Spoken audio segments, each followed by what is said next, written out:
मेरे प्यारे दोस्तों, आज हम पढ़ने वाले हैं भारतीय अर्थव्यवस्था के बारे में। तो हमारा आज का पहला क्वेश्चन है कि भारतीय अर्थव्यवस्था कैसी अर्थव्यवस्था है। तो ये हो जाती है मिश्रित अर्थव्यवस्था। इसका आंसर डी मिश्रित अर्थव्यवस्था होगा। उसके बाद नेक्स्ट क्वेश्चन, मिश्रित अर्थव्यवस्था का क्या अभिप्राय है। तो इसका आंसर फटाफट कमेंट में बताइए कि मिश्रित अर्थव्यवस्था का क्या अभिप्राय है।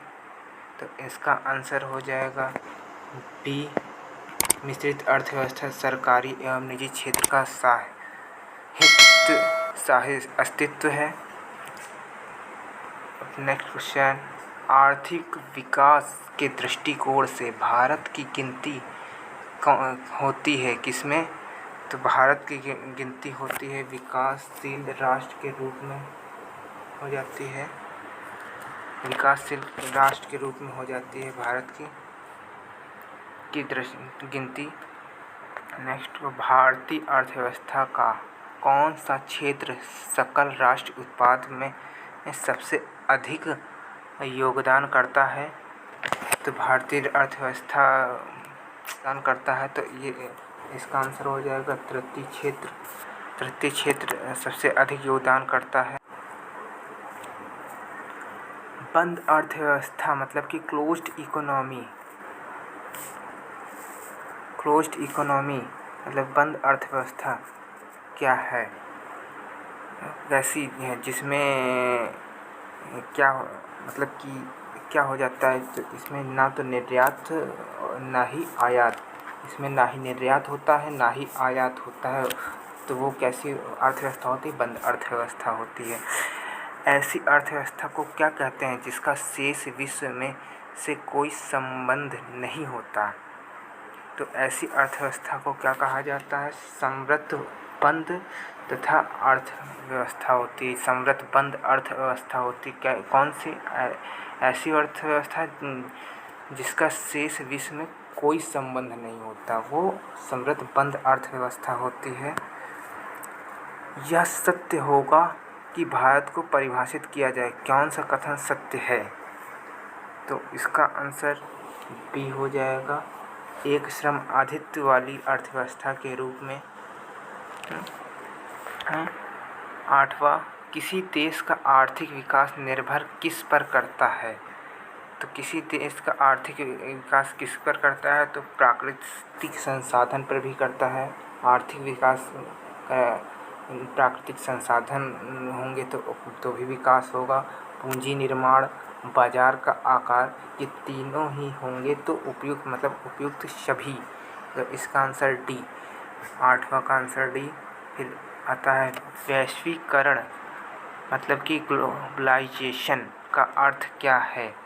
तो ग्लोबलाइजेशन का अर्थ हो जाएगा घरेलू अर्थव्यवस्था का वैश्विक अर्थव्यवस्था के साथ एकीकरण ग्लोबलाइजेशन कहलाता है।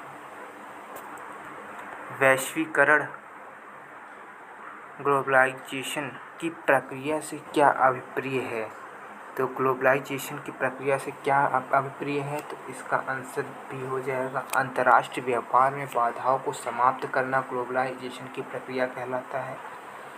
अंतर्राष्ट्रीय व्यापार में बाधाओं को समाप्त करना ग्लोबलाइजेशन की प्रक्रिया कहलाता है। Answer B. 11वें का, भारतीय अर्थव्यवस्था में वैश्वीकरण ग्लोबलाइजेशन का अर्थ है। वैश्वीकरण मतलब ग्लोबलाइजेशन का क्या अर्थ है, तो इसका आंसर हो जाएगा सी, दूसरे देशों के साथ आर्थिक संबंधों पर लगे प्रतिबंधों को यथासंभव कम से कम करना। यह भारतीय अर्थव्यवस्था का वैश्वीकरण का अर्थ होता है। नेक्स्ट क्वेश्चन, भारत की कुल श्रम शक्ति का लगभग कितना भाग कृषि में लगा हुआ है। तो इसका आंसर ये सही लगा हुआ है 54%। आंसर सी, भारत की कुल श्रमिक शक्ति का लगभग 54% भाग कृषि में लगा हुआ है। अब 13वां क्वेश्चन, भारत में अधिकतर बेरोजगारी है किस वजह से है। तो भारत में अधिकतर बेरोजगारी कैसी है? तो संरचनात्मक बेरोजगारी है। भारत में बेरोजगारी के आंकड़े एकत्रित एवं प्रकाशित करता है। कौन प्रकाशित करता है? उसका आंसर हो जाएगा NSSO प्रकाशित करता है। 15 का आंसर, भारत में बेरोजगारी की किस्म पाई जाती है। कौन कौन सी किस्म भारत में बेरोजगारी की पाई जाती हैं? तो ग्रामीण अल्प रोजगार हो गया, सक्रिय मतलब चक्रीय बेरोजगारी भी पाई जाती है, और संरचनात्मक भी बेरोजगारी भी पाई जाती है। तो इसका आंसर हो जाएगा डी। भारत में कैसी बेरोजगारी है? भारत में चक्रीय बेरोजगारी, संरचनात्मक बेरोजगारी और ग्रामीण अल्प बेरोजगार बहुत पाया जाता है। इसके बाद 16वां, कृषि में मूलतः किस प्रकार की बेरोजगारी की प्रधानता देखने को मिलती है? तो कृषि में कैसी बेरोजगारी की प्रधानता देखने को मिलती है? तो इसका आंसर हो जाएगा सी, अदृश्य बेरोजगारी की प्रधानता देखने को मिलती है कृषि में। कृषि में बेरोजगारी का स्वरूप देखने को मिलता है मौसमी बेरोजगारी, संरचनात्मक बेरोजगारी, घर्षणात्मक बेरोजगारी, ये सभी देखने को मिलती है। तो आंसर इसका डी हो जाएगा। इसके बाद प्रच्छन्न बेरोजगारी का अर्थ क्या है? तो प्रच्छन्न बेरोजगारी का अर्थ इसमें से आवश्यकता से अधिक लोगों को कार्यरत होना, आवश्यकता से अधिक लोगों का कार्यरत होना, ये प्रच्छन्न बेरोजगारी का अर्थ होता है। 19वां क्वेश्चन, भारत में ग्रामीण क्षेत्रों में कौन सी बेरोजगारी सर्वाधिक पाई जाती है? तो भारत में अदृश्य बेरोजगारी भी है, मौसमी बेरोजगारी भी आ जाती है, और लमसम ये दोनों ही होंगी उपयुक्त दोनों। Answer C. वर्तमान समय में देश में किस प्रकार की बेरोजगारी की समस्या गंभीर समस्या बनी हुई है? तो शिक्षित बेरोजगारी, शिक्षित लोग बहुत घूम रहे हैं, हम जैसे लोग, शिक्षित बेरोजगारी की समस्या बहुत आई हुई है। नेक्स्ट क्वेश्चन, भारत में छिपी हुई बेरोजगारी मतलब कि प्रच्छन्न बेरोजगारी जो होती है मुख्य रूप से संबंधित है किस क्षेत्र से संबंधित है? तो इसका आंसर हो जाएगा आंसर डी, 1 तथा 2, मतलब कृषि क्षेत्र से और ग्रामीण क्षेत्र से, दोनों से ही संबंधित है। अब संरचनात्मक बेरोजगारी का कारण क्या है? तो संरचनात्मक बेरोजगारी का कारण है अपर्याप्त उत्पादन क्षमता। क्या है? अपर्याप्त उत्पादन क्षमता। डी आंसर हो जाएगा। 23, शहरी क्षेत्रों में आमतौर पर किस प्रकार की बेरोजगारी दिखाई देती है? तो शहरी क्षेत्रों में शिक्षित बेरोजगारी दिखाई देती है अधिकतर, क्योंकि लोग गांव से निकल कर के शहर में पढ़ने के लिए जाते हैं और वहीं पे शिक्षित बेरोजगारी पाई जाती है। प्रच्छन्न बेरोजगारी का अर्थ सामान्यतः कहाँ होता है? प्रच्छन्न बेरोजगारी का अर्थ श्रम की सीमांत उत्पादकता शून्य जहाँ पर होती है वहाँ पे प्रच्छन्न बेरोजगारी पाई जाती है। किस प्रकार के बेरोजगारी में स्नातक तथा स्नातकोत्तर डिग्री वाले युवा नौकरियां प्राप्त नहीं कर पाते हैं? तो इसका आंसर हो जाएगा, एक मिनट, तो इसका किस प्रकार के बेरोजगारों में स्नातकोत्तर डिग्री वाले नौकरी नहीं पाते हैं, नौकरी प्राप्त नहीं कर पाते हैं? तो इसका आंसर हो जाएगा शैक्षिक बेरोजगारी, ये शैक्षिक बेरोजगारी कहलाती है। फिर 26 नंबर, बेरोजगारी तब होती है जब लोगों को वर्ष के कुछ महीनों के दौरान रोजगार नहीं मिल पाता, तो वो क्या कहलाती है? 26 का सी हो जाएगा, वो मौसमी बेरोजगारी कहलाती है। प्रच्छन्न बेरोजगारी को किस नाम से जाना जाता है? तो प्रच्छन्न बेरोजगारी को कौन से नाम से जाना जाता है? तो इसे अल्प रोजगार के नाम से जाना जाता है। जहाँ रोजगार नहीं मिल पाता है तो वो प्रच्छन्न बेरोजगारी कहलाती है। 28 प्रच्छन्न बेरोजगारी निम्न में से किसकी एक विशेषता है? तो प्रच्छन्न बेरोजगारी किसकी एक विशेषता है? तो कृषि की एक विशेषता है प्रच्छन्न बेरोजगारी। वर्ष के अधिकांश हिस्से में बेरोजगार रहने वाले व्यक्तियों की संख्या को क्या कहा जाता है? जो वर्ष के अंत में बेरोजगार रहते हैं, अधिकांश हिस्से में बेरोजगार मतलब रहते हैं, उनको क्या कहा जाता है? तो उनको कहा जाता है समान स्थिति में बेरोजगारी, स्थिति बेरोजगारी कहा जाता है। निम्नलिखित में से कौन भारत में गरीबी रेखा का निर्धारण करता है? तो गरीबी रेखा का निर्धारण कौन करता है? तो ये करता है नीति आयोग। नीति आयोग करता है गरीबी रेखा का निर्धारण। अल्प विकसित देशों में गरीबी का मुख्य कारण क्या है? अल्प विकसित देशों में गरीबी का मुख्य कारण क्या है? तो इसका आंसर आय में असमानता। आय में असमानता रहती है तो गरीबी का मुख्य कारण बन जाती है। भारत में निर्धनता का स्तर का आकलन किया जाता है। कैसे किया जाता है? तो भारत में निर्धनता का आकलन किया जाता है परिवार के उपभोग व्यय के आधार पर भारत में निर्धनता का स्तर का आकलन किया जाता है। उसके बाद मुख्य गरीबी उन्मूलन हेतु निम्नलिखित में से किस प्रधानमंत्री ने मूल रूप से 20 सूत्री कार्यक्रम प्रारंभ किया है? तो 20 सूत्री कार्यक्रम किसने प्रारंभ किया है? तो ये आंसर हो जाएगा इसका डी, इंदिरा गांधी ने। इंदिरा गांधी ने मुख्यतः गरीबी उन्मूलन हेतु इंदिरा गांधी ने मूल रूप से 20 सूत्री कार्यक्रम का प्रारंभ किया है। किस राज्य को अत्यधिक कुपोषण के कारण भारत का इथियोपिया कहा जाता है? तो किस राज्य को भारत का इथियोपिया कहा जाता है?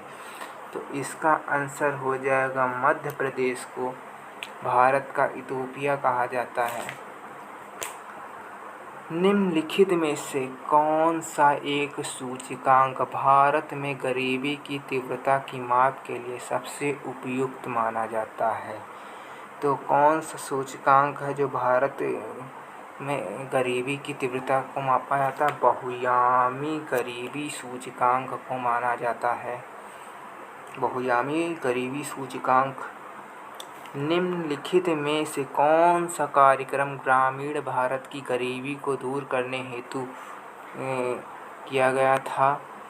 तो इसका आंसर हो जाएगा डी, इनमें से सभी। IRDP, ट्राइसेम, NREP ये तीनों ही ग्रामीण भारत में गरीबी दूर करने हेतु प्रोग्राम किया जाता है।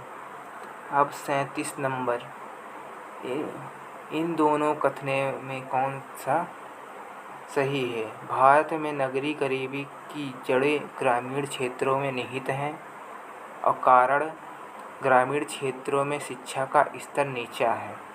क्या सही है इसमें से?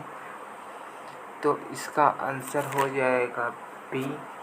ए और आर दोनों सही हैं, परंतु आर ए की सही व्याख्या नहीं करता है। बहुआयामी निर्धनता सूचकांक में सम्मिलित होता है। क्या सम्मिलित होता है?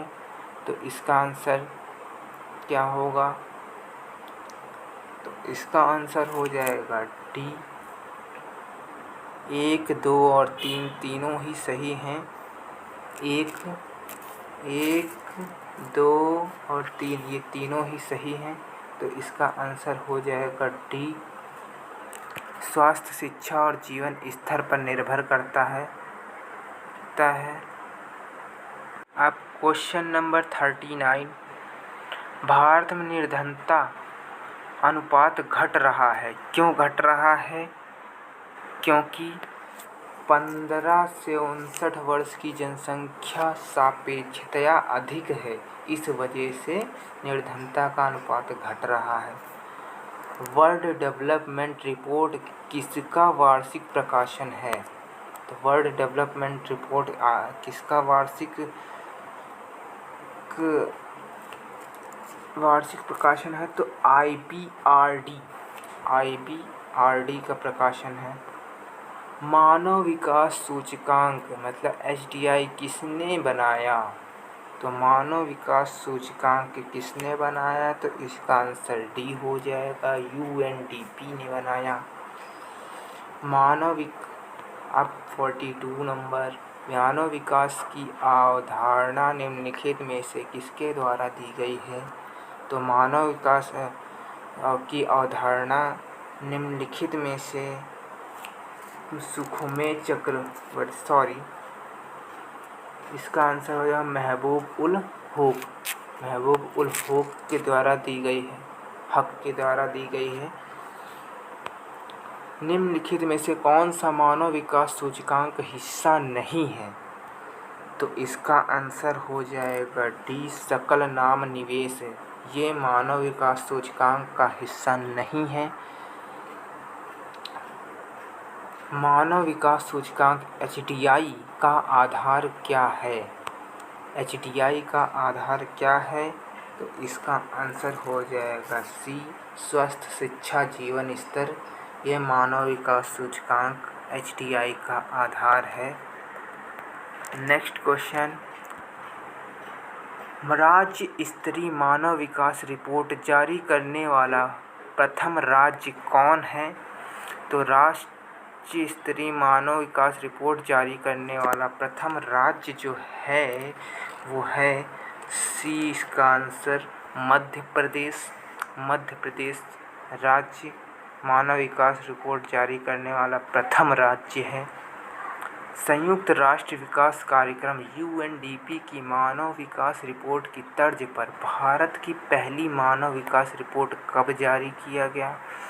तो UNDP की मानव विकास रिपोर्ट की तर्ज पर भारत की पहली मानव विकास रिपोर्ट जारी की गई 23 अप्रैल 2002 में। इसका आंसर सी हो जाएगा, अप्रैल 2002 में रिपोर्ट जारी की गई।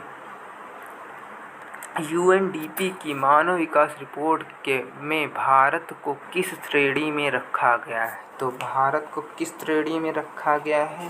भारत मध्यम मानव विकास की श्रेणी में है UNDP की मानव विकास रिपोर्ट के तहत। निम्नलिखित में से कौन सा मानव विकास सूचकांक का माप नहीं है?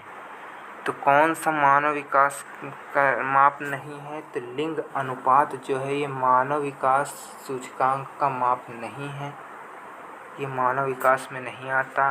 अब हमारा आखिरी क्वेश्चन ये है, इसी के तहत सब सब्सक्राइब करिए चैनल्स को हमारे, और फटाफट लाइक और सब्सक्राइब करके भनाभन शेयर कर दीजिए।